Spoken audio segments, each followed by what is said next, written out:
இன்றைக்கி நம்ம பொங்கலுக்கு வாங்கின மஞ்சள் இருக்கும் இல்லைங்களா, அந்த மஞ்சளை வந்து வேஸ்ட் பண்ணாமல் ஒரு சூப்பரான ஒரு ரெசிபி தாங்க பார்க்க போகிறோம். இதை நீங்கள் ஒரு 6 மாதம் வரைக்கும் கூட வச்சுருக்கலாம். உடம்புக்கு அவ்வளோ நல்லது. மஞ்சள் வந்து நம்ம உடம்புக்குள்ளே சேர்றது ரொம்ப ரொம்ப நல்லதுங்க. நம்மளோட இம்யூனிட்டியை வந்து பூஸ்ட் பண்ணும். இது ரொம்ப சூப்பராக. இந்த பொங்கலுக்கு வாங்கின மஞ்சளை வேஸ்ட் பண்ணாமல் கண்டிப்பாக எல்லார் வீட்லேயுமே மஞ்சள் கொத்து வாங்கியிருப்போம். அந்த மஞ்சளை வந்து வேஸ்ட் பண்ணி காய வச்சு தூக்கி போடாமல் இந்த மாதிரி கண்டிப்பாக செஞ்சு வச்சுக்கோங்க.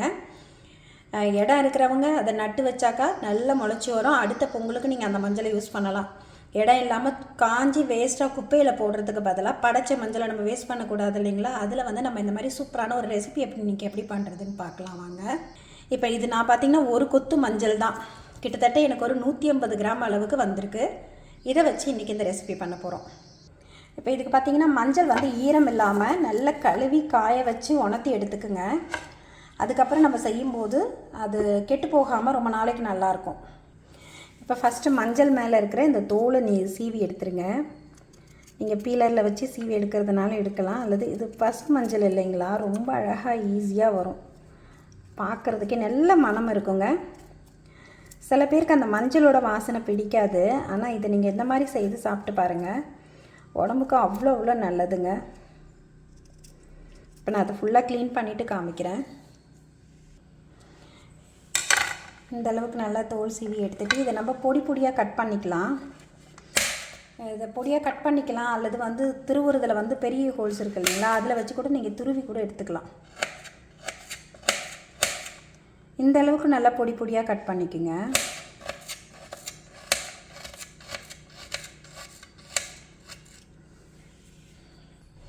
இப்போ பாருங்கள், இந்த அளவுக்கு நல்ல பொடியாக கட் பண்ணிக்கோங்க.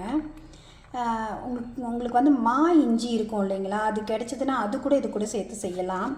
அதே மாதிரி உங்களுக்கு பூண்டு தேவைன்னாலும் இது கூட பூண்டும் சேர்த்துக்கலாம். பூண்டும் பொடியாக கட் பண்ணி கூட நீங்கள் சேர்த்துக்கலாம். இப்போ இதை வந்து ஒரு பவுலுக்கு மாற்றிக்கோங்க. இது கூட கொஞ்சம் கல்லுப்பு போட்டு நல்லா வெயிலில் ஒரு 1 ஹவர் 2 ஹவர் வச்சு எடுத்திங்கன்னா நல்லா அந்த சாஃப்டாக ஆகிடும் இந்த மஞ்சள், கல்லுப்பு போட்டு வைக்கும்போது. அல்லது நீங்கள் இப்படியும் செய்யலாம். இப்போ இது ரெடி ஆகிடுது இல்லைங்களா. இதுக்கு வந்து ஒரு பவுடர் நம்ம ரெடி பண்ண போகிறோம். இதில் வந்து ஒரு ஸ்பூன் அளவுக்கு கடுகு சேர்த்துக்கலாம், 1/2 ஸ்பூன் வெந்தயம், ஒரு 1/4 ஸ்பூன் சீரகம், 1/4 ஸ்பூன் மிளகு. உங்களோட காரத்துக்கு ஏற்ற மாதிரி மிளகாய் சேர்த்துக்கோங்க. நான் இன்றைக்கி ஒரு 6-7 மிளகாய் சேர்த்துருக்கேன். மிதமான தீயில் வச்சு வறுத்து எடுத்துகிட்டு வந்துடலாம். இந்த மாதிரி மிதமான தீயில் வச்சு நல்லா வறுத்துக்குங்க.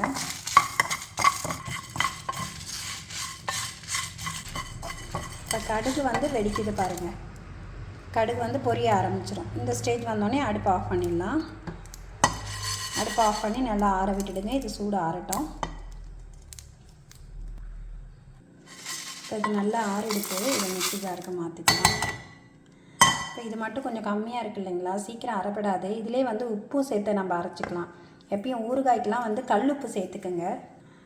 இது ஒரு 150 கிராம் தான் மஞ்சள்ன்றதுனால 1 ஸ்பூன் நல்லா நிறச்சி கல்லுப்பு சேர்த்துருக்கேன். ஊறுகாய்னாலே உப்பு கொஞ்சம் தூக்கலாக இருந்தால் தான் நல்லாயிருக்கும். இது வந்து இந்த காரத்துக்கு சரியாக இருக்கும். 1 ஸ்பூன் கல்லுப்பு சேர்த்துட்டு இப்போ இது நல்லா பவுடர் பண்ணி எடுத்துகிட்டு வந்துடலாம். ரொம்ப மழன்னு பவுடர் பண்ணிடாதீங்க. அதே சமயம் ரொம்ப கொரன்னு இல்லாமல் கொஞ்சம் லைட்டான ஒரு கொரப்போட பவுடர் பண்ணி எடுத்துருவோம். இப்போ இந்த அளவுக்கு பவுடர் பண்ணி எடுத்துக்கலாம். இப்போ இது நம்ம ரெடி பண்ணி வச்சுருக்கக்கூடிய மஞ்சளில் சேர்த்துருங்க. இந்த பொடி தாங்க இதுக்கு நல்லா டேஸ்ட்டை கொடுக்கும். இதை ஒரு வாட்டி நல்லா கலந்துக்குங்க.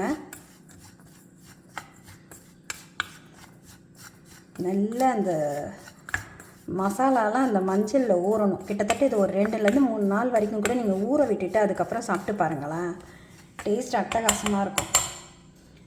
இப்போ இது கூட வந்து நம்ம எலுமிச்சம் சாறு சேர்க்க போகிறோம் டேஸ்ட்டுக்காக. விதையை எடுத்துருங்க. இப்போ இதில் வந்து எலுமிச்சம் சாறை பிழிஞ்சு விட்டுக்கலாம். நான் இது நல்லா கொஞ்சம் பெரிய பழம்ன்றதுனால 1 பழம் சேர்த்துருக்கேன், அல்லது 2 பழம் கூட சேர்த்துக்கலாம், உங்களோட புளிப்பு டேஸ்ட்டுக்கு ஏற்ற மாதிரி.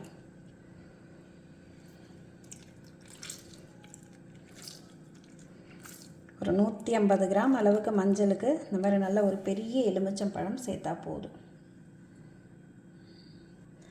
எலுமிச்சம் சாறு சேர்த்து நல்லா கலந்து விட்டுடுங்க. இப்போ இதுக்கு நம்ம நல்லெண்ணெய் ஊற்றி சூடு பண்ணி இதில் வந்து காய்ச்சி ஊற்ற போகிறோம்.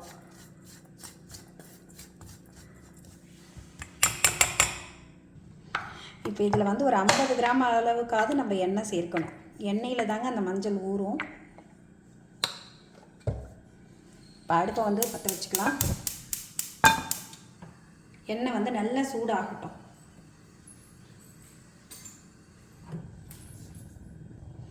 இப்போ எண்ணெய் நல்லா சூடாகிடுச்சு. அடுப்பை ஆஃப் பண்ணிவிட்டு இது கூட ஒரு 1/4 ஸ்பூன் அளவுக்கு பெருங்காயத்தூள் சேர்த்துக்குங்க. பெருங்காயத்தூள் சேர்த்துட்டு நல்லா பெருங்காயம் பொரிஞ்சு வரட்டும். இப்போ இதில் வந்து இது முழுகிற அளவுக்கு எண்ணெய் இருக்கணும், அவ்வளோதான்.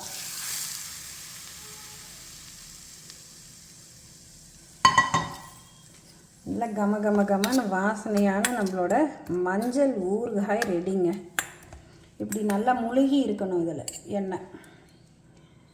இது நீங்கள் கிட்டத்தட்ட ஒரு 6 மாதம் வரைக்கும் கூட ஸ்டோர் பண்ணலாம். இது அப்படியே ஒரு 3 நாள் நீங்கள் ஊற விட்டுட்டு சாப்பிடும்போது டேஸ்ட்டு உண்மையே நல்லாயிருக்கும். இது அப்படியே சாப்பிட்லாங்க. எவ்வளோ சூப்பராக இருக்குன்னு பாருங்கள். பார்க்கவே அவ்வளோ சூப்பராக இருக்கும். இந்த மஞ்சள் ஊறுகாயை கண்டிப்பாக எல்லாருமே ட்ரை பண்ணி பாருங்கள். நம்ம எந்த ஒரு பொருளுமே எக்ஸ்ட்ரா சேர்க்கல. இது எல்லாமே நம்ம அடுப்படியில் இருக்கக்கூடிய அஞ்சரை டப்பாவில் இருக்கக்கூடிய பொருட்களை மட்டுமே சேர்த்து செஞ்சுருக்கோம். பார்க்குறதுக்கு எவ்வளோ அழகாக இருக்குது பாருங்கள். சூப்பராக இருக்குது. இப்படியே சாப்பிட்ணும் போல் இருக்குது. இது கொஞ்சம் ஊற விட்டு சாப்பிட்டோம்னா ஒன்றுமே நல்லாயிருக்கும். கண்டிப்பாக இந்த ஊறுகாய் ரெசிபியை ட்ரை பண்ணி பாருங்கள்.